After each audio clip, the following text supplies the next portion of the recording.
Avant que le soleil n'inonde les monts Wudang de sa lumière dorée, les moines du monastère de Wu gravissent les dernières marches qui mènent au sommet du Wudangshan.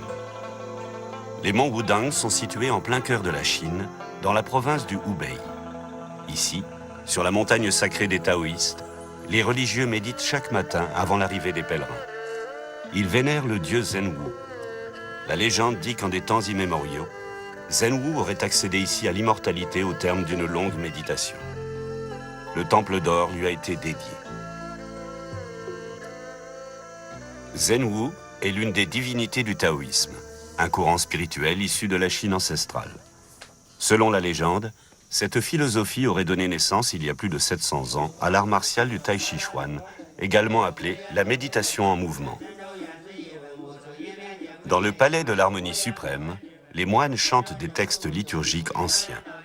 Ils cherchent à retrouver le Tao, l'origine de toute vie, un principe universel suprême qui régit l'ensemble des processus naturels.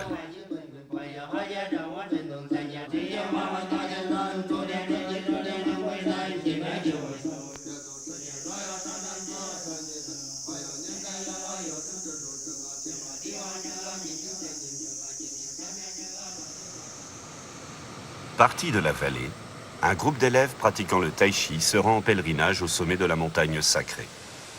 Le sentier qu'ils empruntent suit les traces du mythique Zhenwu, un chemin parsemé de monastères et de temples, une voie qui mène aux sources du taoïsme et du tai chi. Les jeunes gens profitent d'une halte au temple de la Meule pour s'entraîner. D'après la légende, le jeune Zhenwu aurait rencontré ici une vieille femme qui frottait inlassablement une barre de fer pour la transformer en aiguille. Désespéré de ne plus progresser dans ses exercices de méditation, Zhenwu était alors sur le point d'abandonner son ascèse. Mais la vieille femme, qui poursuivait gaiement sa tâche, lui apprit que seule la patience et la persévérance pouvaient conduire au succès.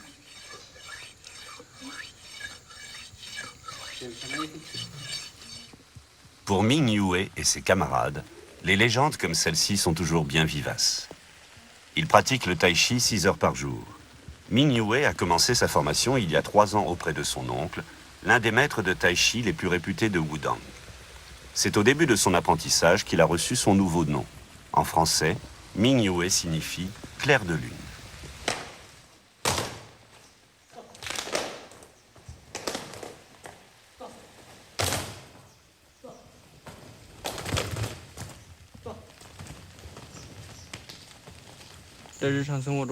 Quand on pratique le tai chi, on est plus serein dans la vie. Il y a moins de conflits relationnels. Le tai chi fluidifie la circulation sanguine et celle du qi, l'énergie corporelle. On se sent particulièrement calme et apaisé.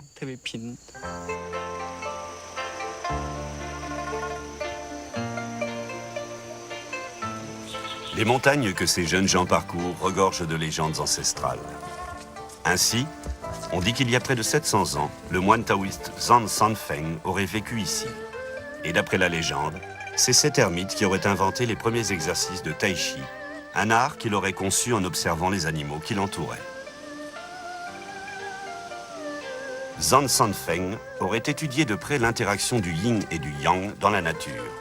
Le yin, souple comme l'eau, et le yang, chaud comme le soleil et dur comme le métal, deux principes indissociables, car complémentaires et opposés. C'est en observant dans cette grotte un combat entre une grue et un serpent qu'il aurait posé les grands principes du Tai Chi Chuan, un art martial dit interne. Ming Yue et ses amis passent devant le palais céleste violet. Les temples de l'actuel monastère de femmes ont été bâtis sous la dynastie Ming au XVe siècle.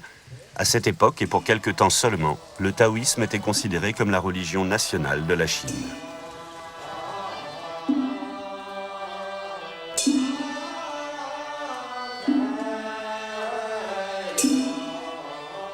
Aujourd'hui, les cérémonies taoïstes jouissent d'un fort regain d'intérêt. Elles attirent en Chine de nombreux visiteurs venus de Taïwan ou de Corée.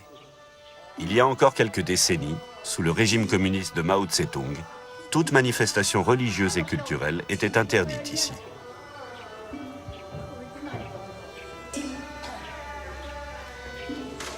Dans certains monastères taoïstes, des religieuses et des moines vivent sous le même toit. Le moine Zhu Huaying est le médecin du monastère. Adepte de la médecine taoïste et spécialisé dans la phytothérapie, Il cueille ses plantes dans des lieux inaccessibles qu'il est le seul à connaître.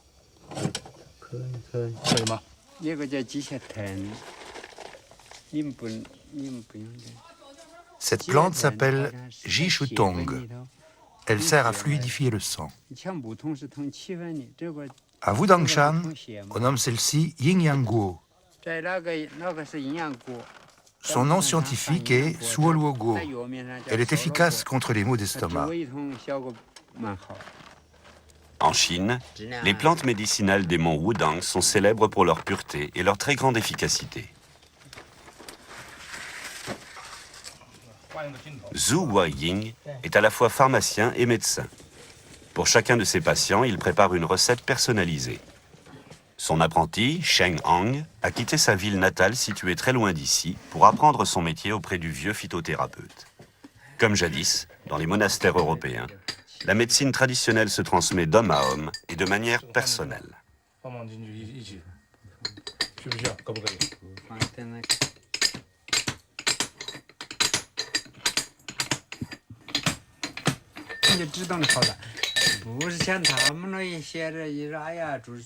À l'instar du tai chi, la médecine traditionnelle chinoise est basée sur le concept taoïste des énergies. Depuis plusieurs siècles, phytothérapie et acupuncture poursuivent le même objectif, renforcer le qi, une sorte d'énergie vitale qui parcourt le corps.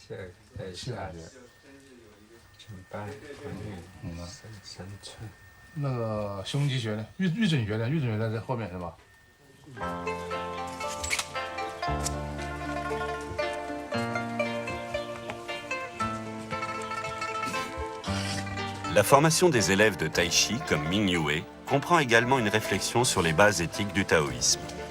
Pour accéder au véritable bonheur, il ne faut pas se concentrer sur soi-même, mais accorder la vertu avec les principes du cosmos. L'objectif spirituel de sa voie est le Tao, l'indicible, l'unité originelle qui pénètre tous les plans de l'existence.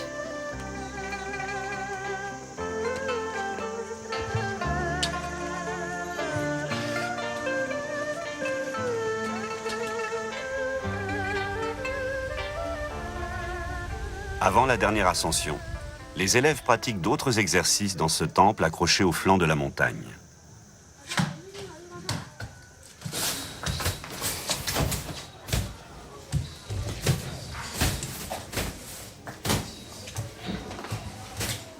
La plupart des formes de tai chi sont basées sur d'anciennes traditions guerrières. En enchaînant de manière très précise certains mouvements, les élèves apprennent à produire un flux continuel de qi qui permet d'équilibrer le yin et le yang dans le corps. L'homme est alors en harmonie avec lui-même, un état qui a des effets bénéfiques sur sa santé.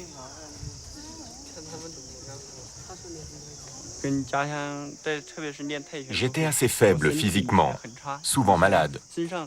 Je souffrais de maux de tête et d'estomac. Je manquais souvent à l'école. Depuis que je pratique le tai chi, je n'ai pas un seul rhume durant l'année. Le sommet du Wudangshan est épargné par le brouillard. Comme des millions de pèlerins avant eux, les jeunes gens ont gravi des milliers de marches pour atteindre le palais de l'harmonie suprême. Ce pèlerinage, c'est un peu leur chemin de croix, celui qui les mènera vers un objectif supérieur, une sorte de métaphore. Tian Liyang est le professeur et le maître de ses élèves de tai chi. Aujourd'hui, comme la plupart des visiteurs, il a pris le funiculaire pour atteindre le sommet du Wudang. Il a passé la matinée avec un vieil érudit taoïste. L'époque où le monastère était plongé dans le calme et l'isolement est à présent révolue. Le palais de l'harmonie suprême est aujourd'hui l'un des lieux de pèlerinage les plus prisés de Chine. Chaque jour, la montagne sacrée des taoïstes accueille des centaines de visiteurs venus du monde entier. Ming Yue et ses amis viennent eux aussi honorer le dieu Zhengwu et réciter leurs prières.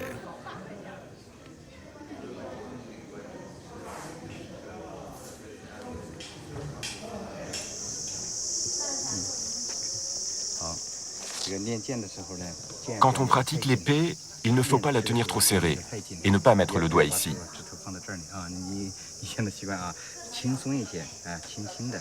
Il faut relâcher les épaules et les bras. Il ne faut surtout pas être brusque. Relâche ton corps. Regarde comment j'effectue ce mouvement. Maître Tian Liang maîtrise toutes les formes du tai chi traditionnel de Wudang, un style qui a été enseigné et perfectionné des siècles durant dans ses monastères.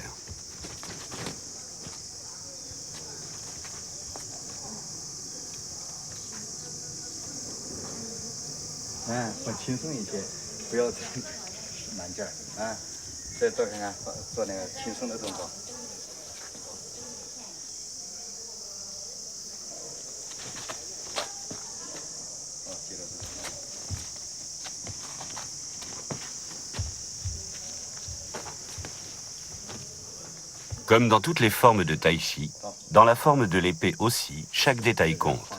La position des doigts, le placement de la main ou des pieds doivent répondre à des critères bien précis. Sans quoi, le chi ne peut pas s'écouler correctement, la position est instable et l'adversaire peut alors s'en donner à cœur joie.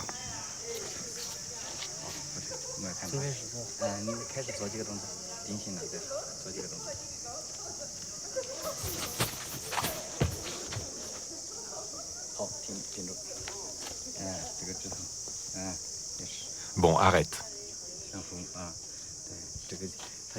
Il faut bien faire fonctionner cette partie. Ne pointe pas comme ça, comme si c'était une épée. Allez, recommence ce mouvement.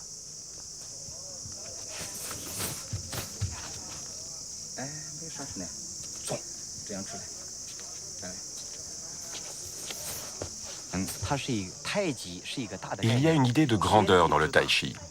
Même l'univers, malgré son immensité, est compris dans le tai chi. Le tai chi chuan est fondé sur la complémentarité du yin et du yang. Comment le yin et le yang sont-ils représentés dans le tai chi chuan? Au niveau des mouvements, le corps monte et descend, se lève et se baisse, va à gauche et à droite, en avant et en arrière. Ces mouvements sont toujours opposés, mais unis.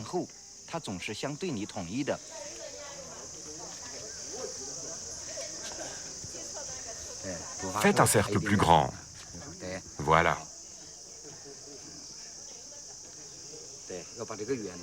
Dans l'exercice de la poussée des mains, souvent appelé push hands, les élèves apprennent à dévier rapidement et de façon intuitive l'énergie de leur adversaire avant qu'il ne la libère contre eux. Ceux qui, comme Tian Liang, maîtrisent cette technique et gardent un contact permanent avec le sol, ont peu de chances d'être déséquilibrés et donc vaincus. Le tai chi sert surtout à se défendre. Pour riposter, les adeptes de cet art martial interne utilisent l'énergie de leur assaillant.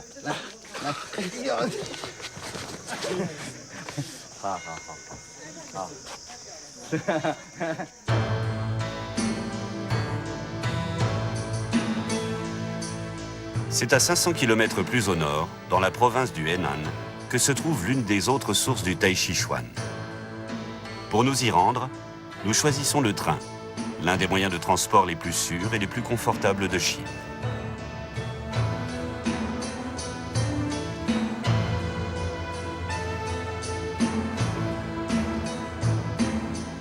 Nous débarquons à Chenjiagou, une petite localité discrète située dans la plaine fertile du fleuve Jaune. C'est la saison des récoltes.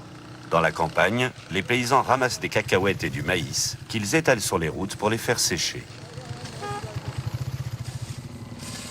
Le Henan est la province la plus peuplée de Chine, le grenier à blé des centres industriels qui ne cessent de se développer dans l'est de la Chine.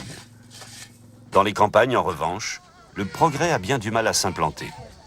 Certes, ici, les gens ne meurent pas de faim, mais la plupart des paysans vivent dans la pauvreté. Mais Chenjiagou possède un produit d'exportation d'une qualité toute particulière.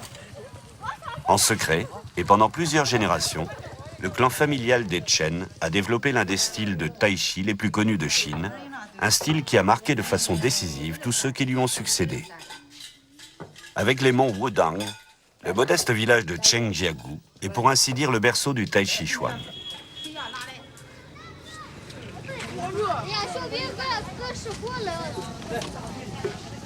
La tradition des Chen a dépassé les frontières de la Chine. Aujourd'hui, elle fascine même les Européens. Dirigé par Jan Zilberstorff, un professeur de tai chi installé à Hambourg, un groupe de voyageurs allemands débarque à Zhenjiang. Les étrangers sont rarement aussi nombreux à s'aventurer dans ce petit village perdu au fin fond de la Chine. L'arrivée des longs-nez, c'est ainsi que les Européens sont appelés dans la langue populaire, est une attraction pour les jeunes comme pour les vieux. Jan Zilberstorff a vécu plusieurs années à Zhengjiagu, où il a appris le tai chi auprès du grand maître Chen Jiaowang, une célébrité en Chine. La grand-mère de son ancienne famille d'accueil se réjouit de cette visite surprise.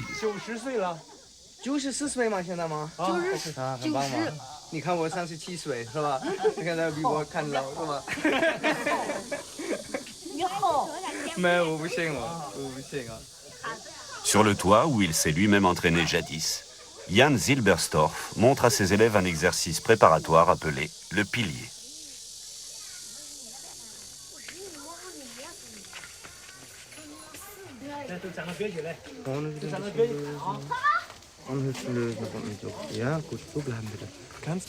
Un tout petit peu vers l'avant. Abaisse la poitrine. Ok, reste comme ça.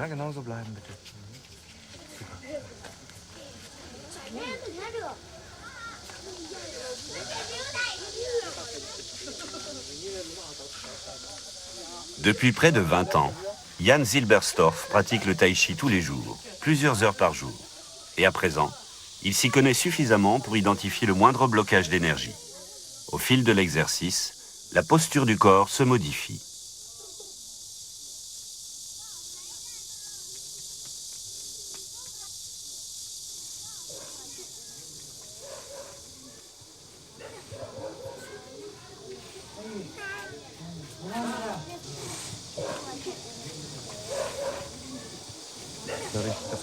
Le fait de se laisser aller à la pesanteur libère le corps de l'intérieur. Cela signifie que tous les canaux d'énergie sont grands ouverts. L'énergie peut donc s'écouler librement. Tous les organes fonctionnent de concert les uns avec les autres, ce qui produit un effet très positif sur le corps. C'est ça la base de tout le système. Il faut donc commencer par apprendre à se tenir correctement debout, adopter une attitude physique et mentale adéquate qui permettra ensuite de passer aux autres exercices. Car les mouvements, les pas et tout le reste sont basés sur cette attitude-là. Dans la région de Zhenjiagu, les membres de la famille Chen dirigent plusieurs internats de tai chi très réputés. Ici, les élèves s'entraînent 6 heures par jour en plus des cours habituels. Comme à Wudang, ces internats forment des élèves venus de toute la Chine. Bien qu'aujourd'hui, à l'instar du grand maître Chen Xiaowang, la plupart des meilleurs professeurs de Zhengjiagu enseignent à l'étranger, les écoles de tai chi restent très fréquentées. Bon nombre de Chinois apprécient le tai chi pour ses effets bénéfiques sur la santé. C'est dans la plus vieille école du village qu'enseigne Chen Chichiang, un neveu du grand maître, descendant de la famille Chen de la 20e génération. Baisser le corps, lever les mains. Ces deux articulations doivent former un triangle. La main et l'avant-bras forment également un triangle. Ensuite, en même temps que vous baissez le corps, pivotez de gauche à droite. Déplacez la jambe, déplacez le centre de gravité, levez la jambe, avancez le centre de gravité, déplacez le centre de gravité, baissez le corps, donnez un coup de pied. Appelé la forme à main nue, cet exercice est le plus important de tous les systèmes de tai chi. Dans le style Chen, les élèves étudient lentement et rigoureusement jusqu'à 75 positions différentes, des enchaînements de mouvements adaptés à chaque situation de combat. Car pendant un duel, justement, tout va très vite. C'est là que l'on voit si les élèves sont déjà capables de dévier l'énergie de leur adversaire pour qu'elle se retourne contre lui.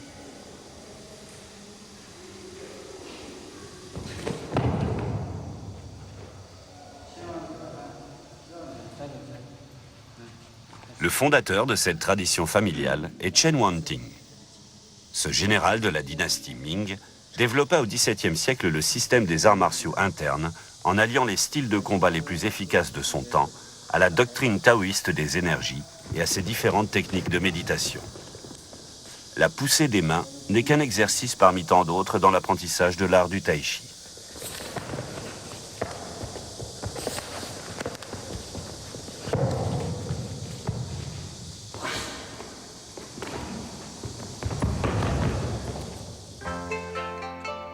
petit musée à la périphérie du village a été consacré aux plus célèbres maîtres de Cheng Jiagu. Parmi eux, Chen Changqing, un grand maître de la 14e génération qui réforma le style Chen et transmit les secrets de la famille à Yang Lushan, un élève extrêmement doué qui ne faisait pas partie du clan familial. Ce dernier développa plus tard le style Yang, qui donna naissance à d'autres styles familiaux aujourd'hui enseignés dans le monde entier.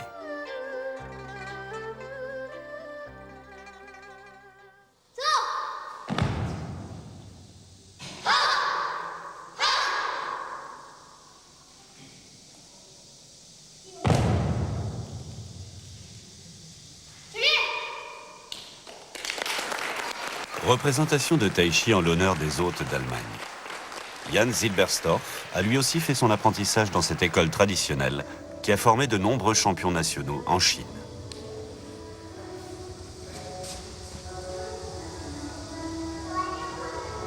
La forme classique, appelée aussi forme à main nue, est l'une des 8 formes du style Chen.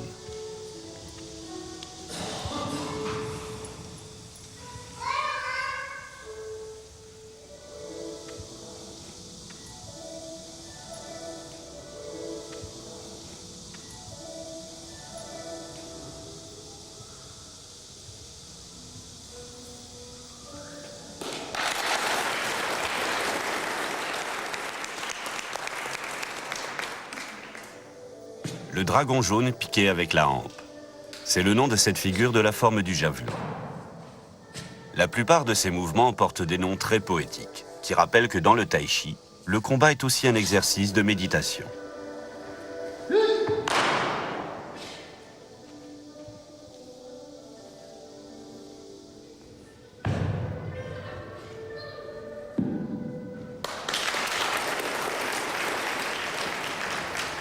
À force de patience et de régularité, au fil des entraînements, les élèves apprennent à pénétrer une sphère plus profonde de leur conscience spirituelle.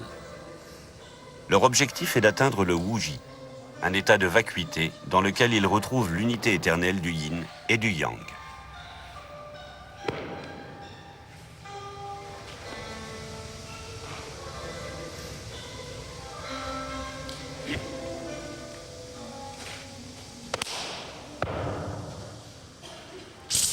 Dans le style Chen, la relation originelle entre la méditation en mouvement et l'art martial est bien plus apparente que dans beaucoup d'autres styles plus récents. Le tai chi, c'est à la fois la lenteur et la rapidité, la douceur et la dureté. Et le style Chen est pour ainsi dire le style originel. C'est le plus authentique de tous, celui qui enseigne la totalité des éléments qui forment le tai chi. Les styles développés plus tard ont essayé de simplifier le tai chi pour le rendre plus rapidement accessible à un maximum de gens. Ces styles-là ont laissé de côté la rapidité, l'explosivité du tai chi, mais aussi certains éléments de combat, tout simplement parce que beaucoup de gens n'étaient pas très intéressés par l'art martial en lui-même, l'autodéfense. C'est ce désintérêt-là qui a donné naissance à des systèmes simplifiés. Nous poursuivons notre voyage vers une source philosophique du tai chi, une doctrine qui a influencé toutes les écoles de cet art martial interne. Elle se trouve dans l'ouest de la Chine, près de l'ancienne cité impériale de Xi'an. Vieux de plusieurs millénaires, le monastère de Lugantai est situé au pied des monts Qingling. C'est ici, dit-on, que le philosophe chinois Lao Tzu aurait écrit il y a près de 2300 ans le Tao Te Ching, le livre de la voie et de la vertu, l'un des ouvrages les plus célèbres du taoïsme. C'est dans l'isolement de ce monastère que se développa non sans mal la tradition mystique de Lao Tzu. Pour s'imposer, elle a dû résister non seulement aux communistes de Mao, mais aussi aux souverains des anciennes dynasties qui combattirent avec acharnement la seule religion originaire de Chine. Sa pratique rituelle a été fortement influencée par le bouddhisme pratiqué en Inde.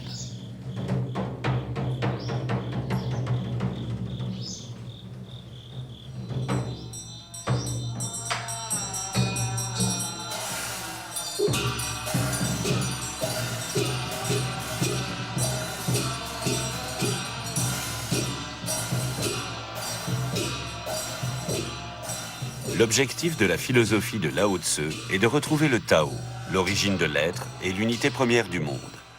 Un mystère qu'aucun mot ne peut décrire, puisque définir le Tao impliquerait fatalement d'en limiter le sens. Pour retrouver le Tao, le sage ne doit pas gaspiller son énergie dans l'action volontaire, mais au contraire s'adapter aux éternelles mutations dans le cosmos. L'abbé Wen Farong est l'un des plus célèbres érudits taoïstes de Chine. Entre autres disciplines, il a choisi la calligraphie pour pratiquer la philosophie de Lao Tzu.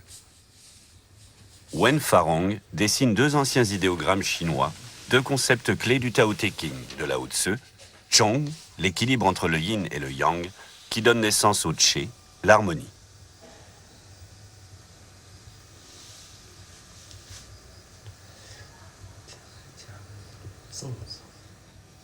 Comme le tai chi et la méditation taoïste, cet art vise lui aussi la contemplation.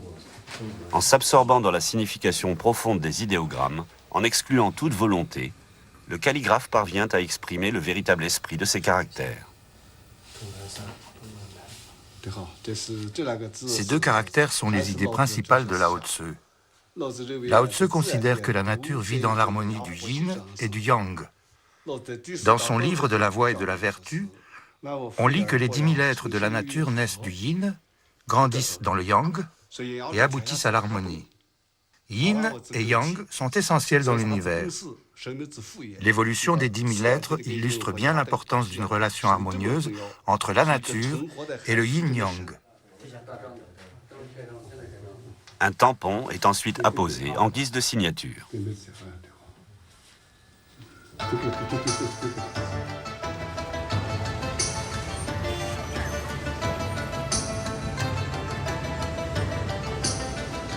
L'entrée de la Chine dans l'ère de la modernité a transformé de manière radicale le visage de l'ancienne ville impériale de Xi'an.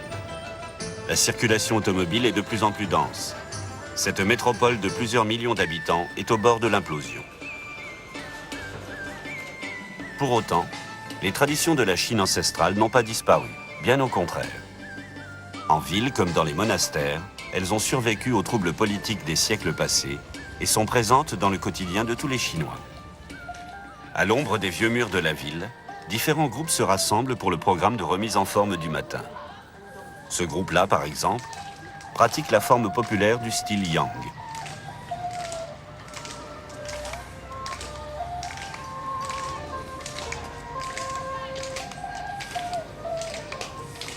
Ici, chacun peut s'adonner à son hobby préféré. Les parcs sont des lieux de rencontre très appréciés des Chinois, car chez eux, ils n'ont que peu de place pour ce genre d'exercice.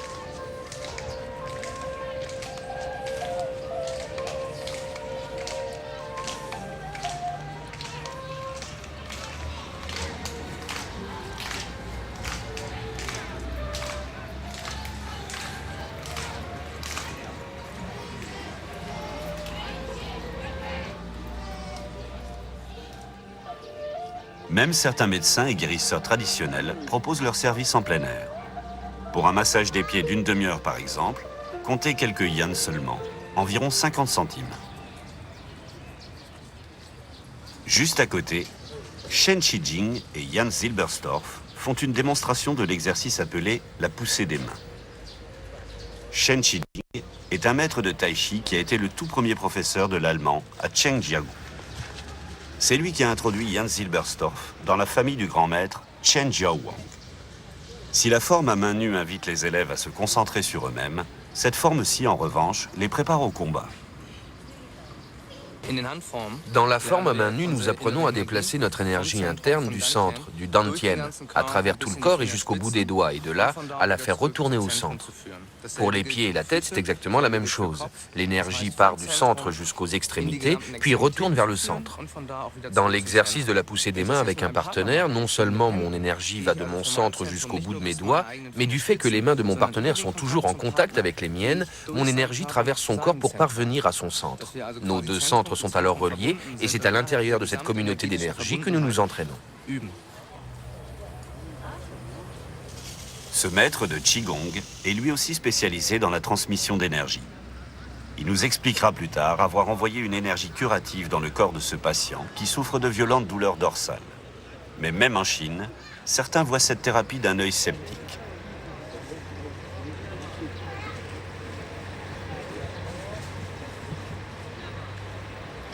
Ces adeptes, en revanche, pensent que la transmission d'énergie permet de dénouer de profonds blocages dans l'organisme. Mais pour que les effets positifs de cette thérapie soient durables, le patient doit pratiquer lui-même quotidiennement des exercices de Qigong. Les mouvements du Qigong sont basés sur les mêmes principes que le Tai Chi.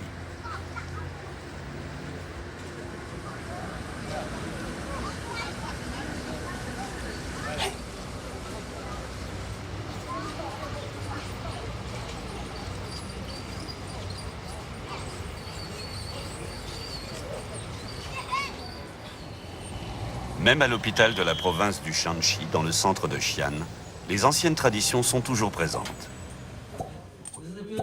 En Chine, en plus des disciplines classiques de la médecine occidentale, la plupart des cliniques disposent d'un service de médecine traditionnelle chinoise. Avant le début du traitement, les thérapeutes interrogent le patient de façon complète et le soumettent à une palpation du pouls bien spécifique. Après quoi, ils posent sur son corps des ventouses ou des aiguilles d'acupuncture.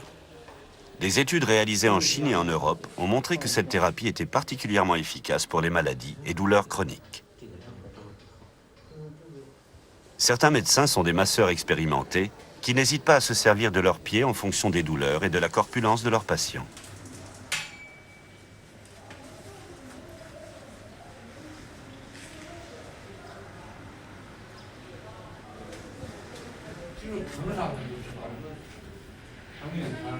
Ce jeune homme est atteint d'une hémiplégie faciale. À l'aide d'aiguilles, le docteur Fu stimule le flux de qi dans le corps.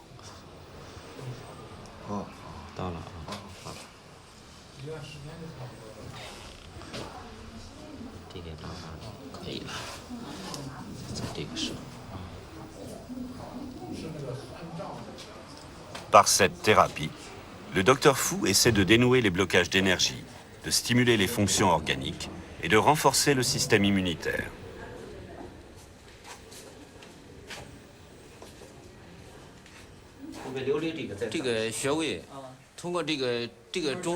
Du point de vue de la médecine chinoise, les points d'acupuncture sont un ensemble. C'est un réseau qui passe par les veines, les nerfs, les liquides organiques. C'est un processus complexe qui régule les fonctions des méridiens.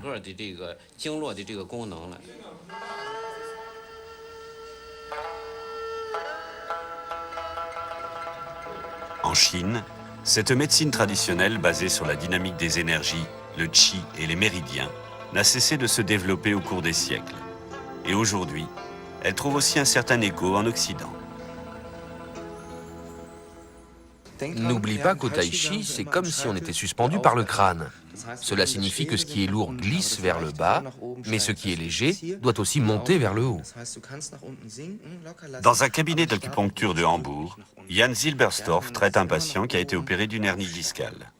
Après plusieurs séances d'acupuncture, il apprend à soulager son dos grâce à des exercices bien précis.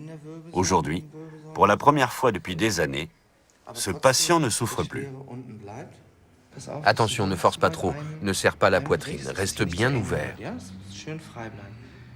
Les mouvements pratiqués dans le tai chi permettent aux patients de mieux prendre conscience de leur propre corps.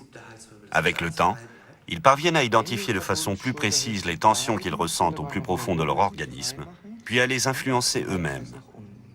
Certains mouvements des bras, par exemple, ont des effets positifs sur le dos. Le flux de qi le long de la colonne vertébrale est stimulé et le corps se régénère plus rapidement. Wirbelsäule aufgerichtet, locker. Aber Schulter dabei unten lassen. Genau, sehr gut. Da, genau, und lösen.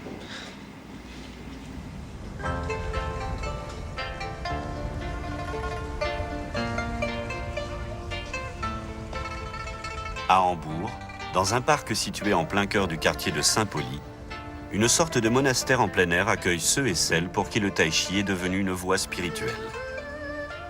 Chaque jour, qu'il pleuve ou qu'il neige, ces élèves s'entraînent entre 7h et 8h sans prononcer un seul mot, vœu de silence oblige.